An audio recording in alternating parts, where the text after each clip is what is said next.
And so once you've done the move challenge, you'll notice that the monitors in the reception, I believe it's called, yeah, it's the reception, will start flashing like light blue. One of the monitors will start flashing light blue. What you got to do is hold X on the lit up monitor, and you have a certain amount of time to actually get the colours, because pretty much as Simon Says, if you remember Moon, the first major step you had other than turning on the power was Simon Says. And I'm pretty sure everyone knows what Simon Says is, and if you don't know what Simon Says is, it's pretty much a game where there's 4 flashing lights, and you have to copy the flashing lights. You have to copy the same order, and it's like a memory game. It tests your memory, and I used to love it a lot when I was little. I don't really play it a lot more anymore. Well, pretty obvious, it's a kid's toy. And also you have a certain amount of time to actually hold X on the correct monitor, and the colours are purple, blue, light blue and orange. I've clearly saw orange there, and I failed quite a few times on this, so I'm gonna quickly fast forward to, well, not really fast forward, but I'll quickly get to the point where I actually finish it.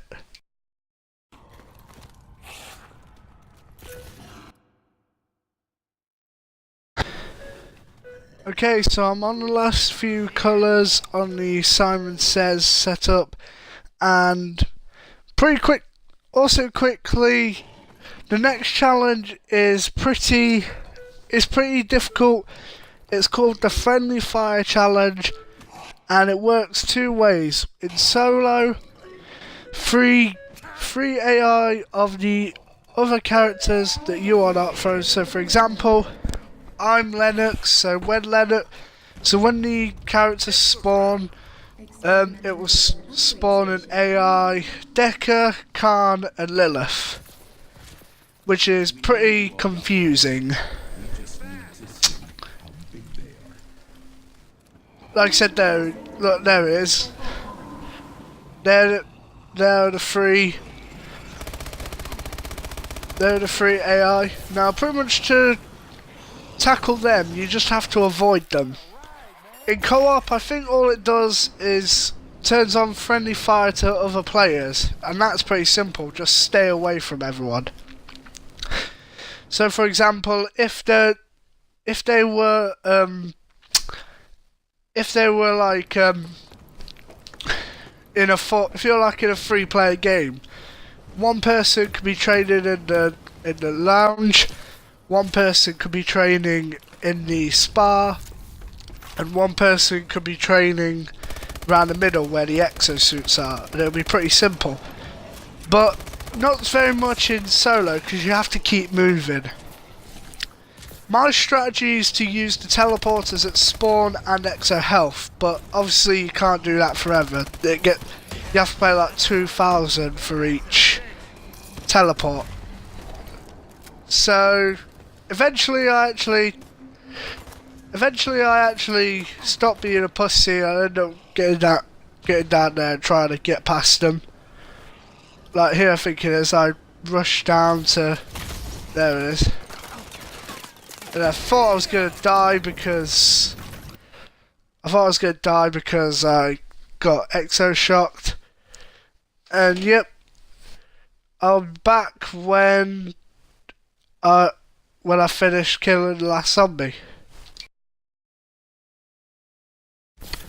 And so at this point I managed to get around them to kill the last zombie, and I almost died in the process, but it doesn't really matter. It doesn't matter what happens to you as long as you survive. And then I'm here just waiting for the next round to start, and then you'll notice that the numbers in front of me have just appeared. Now what these numbers are is that they're matched to a different action, and you can pause the video if you want If you want to go back and pause the video, I will tell you what it's about. For example, the first, like the top numbers, you have to get the bottom numbers to match the top numbers, and they each have an action. So the first one is number of zombies killed using Exo Slam. The second one is number of jumps, so normal jumps, not just exo jumps. Number 3 is the amount of grenades purchased, and look, you see there, I just jumped normally and then it added a 1. And the last number is the amount of zombies killed. So a strategy for this is to get Exo Slam and get the Exo Slam kills before the original, because then you can actually get the original kills after you've done the Exo Slam kills, so you don't have to worry about Exo Slam. And also, if you get over 9 or above, no, if you get above 9 on any of the actions on numbers, the number will reset to 0. I don't know if it's the number or the entire board. I do not know. I'll have to check, and I may update it. But for now, I'm gonna quickly try and get the numbers correct. I'll see you back in a minute. And at this point, I forgot to actually record it, but there was one point where I went back to the number pad and it showed that all the numbers were in line except for one number, and that was the last number of zombies killed. And right here, as I killed a zombie,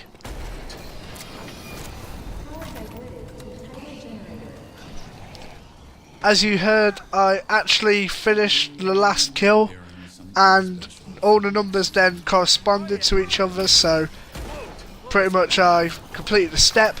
Now the next step is the final challenge for Oz. Like, you know, there's little challenges like the drone challenge and the friendly fire challenge. This will be the last challenge, and it's called the rocket challenge.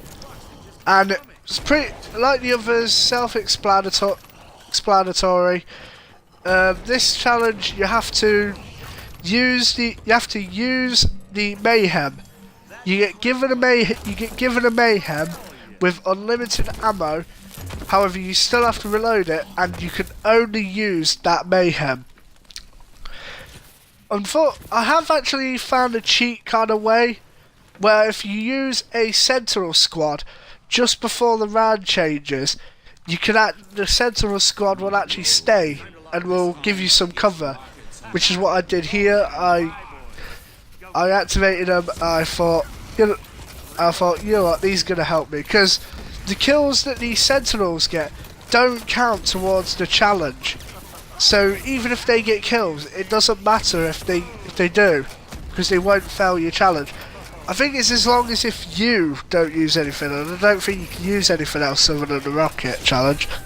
So sometimes it's even nice to have Sentinels with you, or most of the time, sometimes you can try and get it on a dog round, and then it's even more easier. And so once I finish this rocket challenge, I will be back to bring you the final step.